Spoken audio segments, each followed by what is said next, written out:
Hello, it's Christopher here.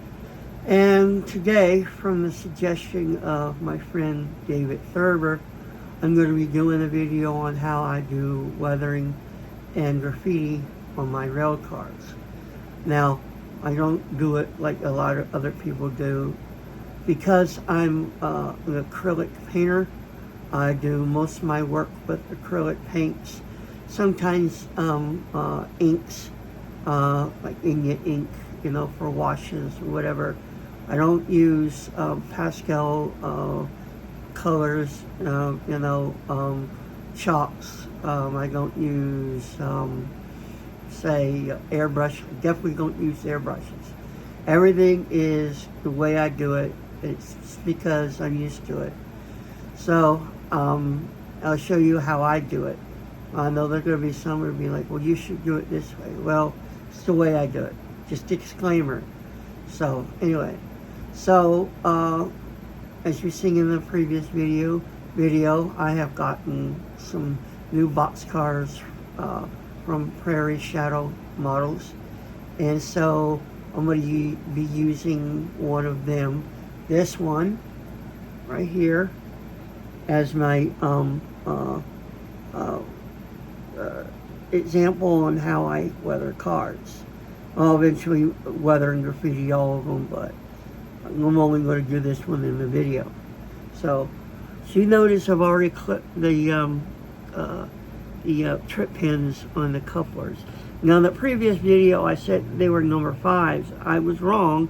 These are actually the right size KD couplers that I use. The scale couplers, 144s or something like that. But so that saves me money from having to buy more appropriate couplers. So yeah, here we go. Okay, so the first thing we're going to do is I took off the trucks. I was trying to get a video of me doing it when my brother couldn't quite get an angle, so I said, whatever. So trucks are here, the screws are in there. Always want to put your screws where you know where they're going to be. You don't want to lose screws. That would not be good. Now normally I would also take off the couplers, but there's a really tight space, and my luck, I break something. So I'm going to leave the couplers on during the process of the weathering. So I'm going to move these off to the side. I'm going to expect to see what kind of trucks these are. Pretty nice. So the first thing we're going to do is we're going to weather up the trucks and set them off to dry in my phone with focus. Yeah, so okay, here we go. Okay, so I got the wheels off. Now I inspected them. As much as I like the roller bearings moving on the outside part, the Athearn and sometimes scale trains that thing has, I was very much appreciative of the fact that these are just the ones that you just put in place in a little drilled out spot. So I'm going to start with my wheels. Nothing too crazy. A lot of people do this. I got a little mixture of brown and oxide colors, and I'm just going to paint the wheels. Now obviously you're not going to paint the outside of the wheels, because as wheels roll, they're going to get rid of the rust, so they're always going to be shiny. So you're going to just keep doing it that way. Once I get these painted and dry, because you don't really want excess paint and whatever on this little part that sticks into the truck, I'll take a little piece of sandpaper and I'll sand those off. So yeah, time for some high-speed action.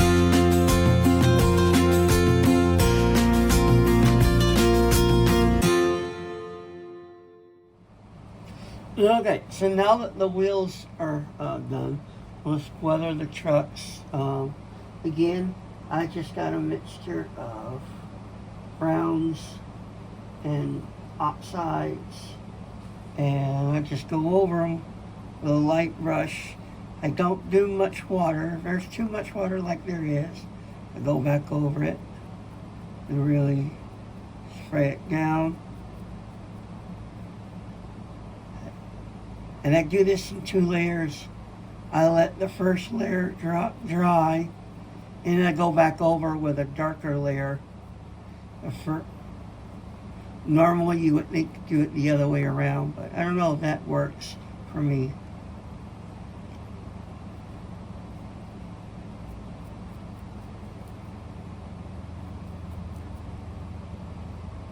Just a little bit more. Take off the excess. Yeah, there we go.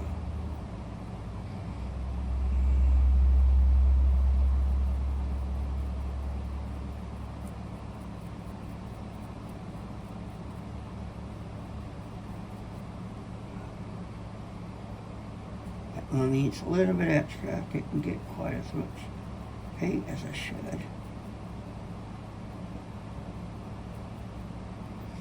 Okay. I'll let them dry. We'll give them the second coat in a minute. Okay, and now we're going to go ahead and do the second coat. This time, I'm just going to do nothing but brown or burnt umber. So, as you can see, just take it and just slightly over it. Say I don't want it too weathered, so I've decided that since I think that these should be newer cars, I'm going to go back after this and try. Oh my God, it'd be good if I had it in the camera. And I'm going to paint the roller bearing caps blue.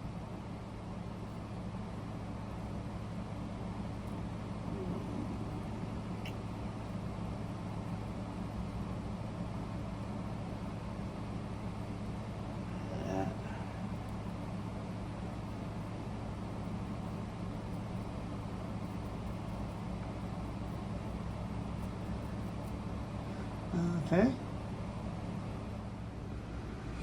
Okay, so the trucks are weathered, put back together. The roller bearings have been painted blue, like modern roller bearing caps are. So now we move on to the body. Okay, so now the next thing that normally you want to do, if you were going to weather a car and you wanted to do a car specifically just like a prototype, you'd want to pull up the photos of the prototype and yeah, you can do it that way. But I'm not really doing prototypical per se weathering. All of these are going to get weathered and graffitied via my imagination and creativity.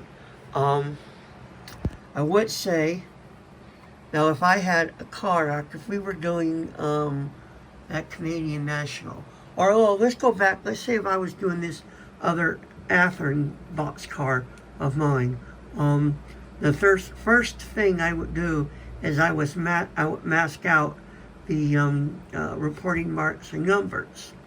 So I wanted everything to get weathered, and I want it to look like it was patched over.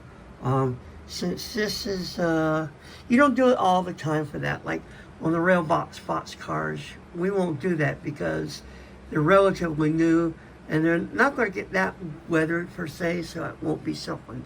That'll be something like an older box car, especially the old 50-foot Berwicks and stuff like that, the combo doors, those kind of ones. You'd patch out the reporting marks. But since this is already patched out, I figured it was probably, painted over or whatnot. But I'm going to go ahead and start weathering this as is. So first thing I'm going to do is I'm going to take some whites, and I use gesso because it's already a thicker white than a normal white paint in acrylic. Then I'm going to take it and I'm going to put it, but then I'm going to try to get as much as the white off. Yes, I just do this just to get as much as I can off of it. Then I'm going to go over like this and just slightly, and it gives like this white, kind of tones down the color.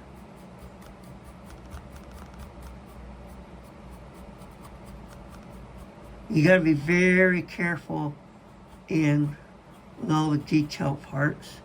Get some of that white where it is. I'll get back to the detail on the door here in a second.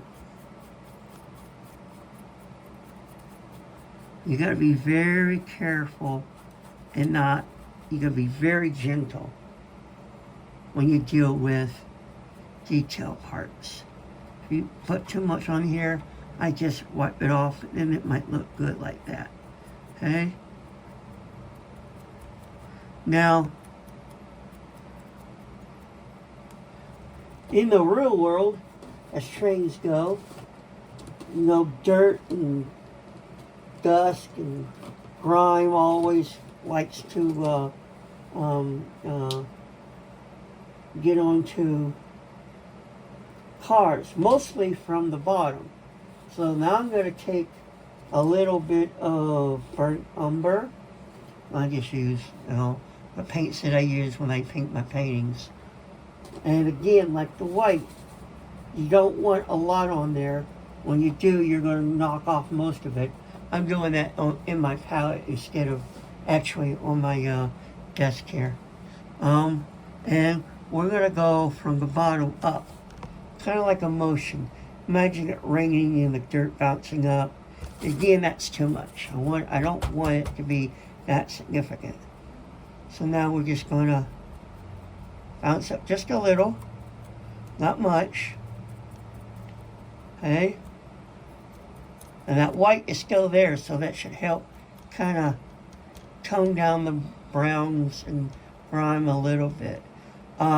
Sometimes you could use like those cheap round coarse brushes, or some even use a sponge, which I would say that would be a good idea, So you want to do the same thing on your under body where it's going to be seen. Just get a little bit of that grime and that brown so that can be seen. Again, these are not going to be, all these cars are relatively new. So they're not going to be like overly weathered like older cars from, from the 80s and the 90s would be. So, yes, I'm only doing one side right now. I'll do the other side off camera. It's pretty much the same thing. And when I do this on the ends like this, so let's go ahead and do the end right here. I don't want, we're going to do it like this, okay? Same thing, go with the brown, little burnt umber. You got this walking grate here. It's going to rust even more. So you want to get just a little bit more. Maybe sometimes you want to add in a little bit of yellow oxide in it, but not much. But you want to give it just a touch of brown. Same thing here. You want to just give it like the dirt's piling up here, Now, a fun little trick. So I'm going to take a smaller brush, and this is something I actually learned from when I was painting, and it works on a lot of things. Like you do this if you were weathering a engine and you were doing the grates, you take a wash of black, really watered down black. That's what I'm doing right now. You can't see in my palette. And I really want it really thin. I don't want it very dark. On the insides, you want to take a little bit of the black and do this. It's kind of hard to see. And basically what you're doing is you're helping your eye realize that it's recessed. And on top of that, it'll kind of look grimy and dirty too. But don't get any black on the upper part, or it won't work. So now you want to go. Now we're going to go back to the red oxide, or listen to me, burnt umber red oxide, and you want to just slightly, that's too much. I mean, you have to be, to quote Bob Ross, a hair and a whisper. Just slightly down some areas. If you want, you can do a little bit more on another. Not much. I'm doing a little bit too much, I think, here. So just a little from the top. The water runs down. Metals do eventually corrode. I don't want much. Just a little bit. You can't see that. There you go. So, again, I think I've gotten too much here. I'm going to take my rag and rub it off right here. Yeah, I don't like the way that is. So, again, I get it again. I got way too much brown on my brush. I mean, you got to have barely any. Now, if you were doing, again, an older car, you get in there with this mount and you really get it in there. But, yeah. So, we'll go back here and do the same thing on this side. Just take it, just a little, not much. You just want to down. Do as if water's coming down. That's what it is. The tops will get rusty. Speaking of tops, we're going to go around, not much, just here and there. The relatively new car. Again, if this was an older car, you'd really get in there and want to rust it out. But I don't want to rust that much. Like I say, these cars are only a couple years old. So you want just a hint of weathering. Maybe a little bit more in some spots, but yeah, you don't want much. Just 3 hairs in the hair. I'm trying to quote Bob Ross and I can't do it. So, alright, so I'm going to go ahead and finish the rest on camera. And then the next step will be graffiti. Okay, so I'm in the middle doing the other side, and I realize I'm going to try something. And I'm going to, well, not try, I'm going to do something. But I want to go ahead and show you. And you see the little, on cars, anything that's made of metal over the years, sometimes the paint will peel off and a little bit of a rust spot will come form. So, what do I got here is I got me. Some use inks, some use paint. I got a little Pilot Precise V5. And see, I'm going to go right here. I'm going to make a little. Not going to do a lot. I'm going to do 1, 2 here. And maybe like a big one right here. Okay? Now, they look good as is. But now we're going to get a small, really thin brush. So that will work. One of my old 20s. My God, listen to me. I'm going to take a little bit of that burnt umber. You can add a little bit of yellow oxide in it, but I'm just going to do burnt umber. You've got to get it really thinned out. And you go up under. It's kind of hard to do this and look through this. Yeah, there we go. I can do it that way. I'm just going to yeah, just a little bit, not much. There we go. So now we got where the paint is peeled off and it's got rusty, and whenever there's rain, it runs out. You could also, and again, this is on older box cars if you want, go through and add on the ribs just light little bit of brown, but I'm not going to really do that on this one. Like I said, this is a relatively new boxcar, so this side's more weathered than the other, which is fine. So, okay, now onto the graffiti. Okay, so now let's do some graffiti. I've already got one little graffiti on here. Again, I just used for that little bit Pilot Precise V5. Sometimes I use my Micron pens. But yeah, the little ones like that. Now when I get to do the TTX ones, the black doors, I pulled up an example. Let me minimize that. And there's that one. Now you notice on here, people have gotten white paint on that. And that will be, I'll go in with my really fine old tin brushes. And with my paint, I'll get in there and do a few bit of graffiti with the white paint on that. So anyway, so what we're going to do with here is you can do whatever you want. Now again, if you were modeling one specific boxcar, you're going to actually copy exactly what the graffiti is on there. I'm not doing that. This is all my imagination creation.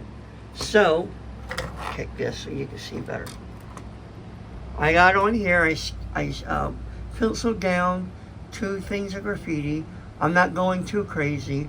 Again, you can see how detailed sometimes they can get. Every once in a while I'll do that on some of my cars. But so again, there's different ways of doing it, whatever. So I'm going to go ahead and we're going to do a time lapse, and you can watch me do the 2 pieces of graffiti.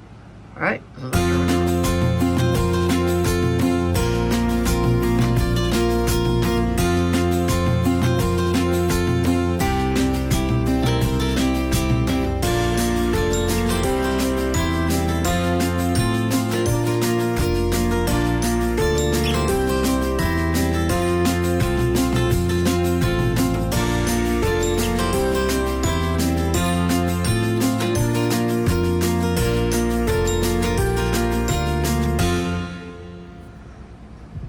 Okay, so this side is done. Not like I said, the graffiti is kind of, nothing extravagant. I may on the other side do like a little drawing or something. I'm not sure yet, but I don't know what I'm going to do with that on video or not. But what I'll do now is, now that that's set, I got a little bit of matte clear, not much, and I'm just going to spray it, not much, just so that everything is set in. So anyway, all right. Okay, so here's the other side. I had a little fun. I get a little Daffy Duck. You are despicable. And I get a little interesting one for my brother. It's not the best one I can do, but I saw something similar on the card at I don't remember where, but I figured I'd do that. So, yeah. Okay. So let's get her wheels back on, and yeah, let's take her for a test spin on the layout. Oh, and I did want to mention, let's go on the other side. A lot of times, either because it was patched over after the graffiti, or sometimes when the modern graffiti artist will not cover up important information. That way companies have no reason to cover up the graffiti, so you can see the numbers are still showing even though the graffiti is right there. So I just wanted to mention that as well. So yeah. So yeah, okay, that's one boxcar down, and 6 more to go. Well, really 7. I have that Canadian Pacific green boxcar from that, and I got to weather. I also weathered up my pink Railbox boxcar. I was going to run it along with the frame, get ready to show here, but I didn't screw the truck on right, so it was derailing. So anyway, so yeah, I hope you enjoyed this video, and I'm going to end up with watching it do just a little bit of switching in the yard. All right, peace out. Happy model railroading.